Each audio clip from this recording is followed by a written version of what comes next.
Hello everyone, আসসালামু আলাইকুম। সবাই কেমন আছেন? আশা করি সবাই ভালো আছেন। আমিও আল্লাহর রহমতে ভালো আছি। এই যে কিছু সাধারণ রান্না বান্না করেছি। কুমড়ো ভাজি করেছি। কুমড়োটা অবশ্য একদম কচি ছিল, আর এই কুমড়া খেতে আমার খুবই ভালো লাগে এভাবে ভাজি করে। মাশাআল্লাহ, কুমড়ো ভাজিটা অনেক সুন্দর হয়েছিল এবং অনেক মজাও হয়েছে। রান্না অবশ্য অত ভালো পারি না, তারপরও চেষ্টা করি ভালো করে করার। এই যে তারপরে ডাল রান্না করেছিলাম। ডালটা অনেক মজা হয়েছে। এদিকে ডাল রান্না করা শেষ, তারপরে কুমড়ো ভাজিও হয়ে গিয়েছে। কুমড়ো ভাজিটাও সুন্দর হয়েছে। তারপরে ফুলকপি, শালগম, আলু দিয়ে রান্না করেছিলাম।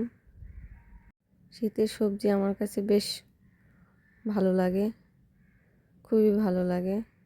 এই সবজিটাও ভালো হয়েছে। অবশ্য আমি মাছ দিয়েছিলাম এটার ভিতরে। একদম সাধারণ রান্না। কেমন হয়েছে জানাবেন। সবাই ভালো থাকবেন।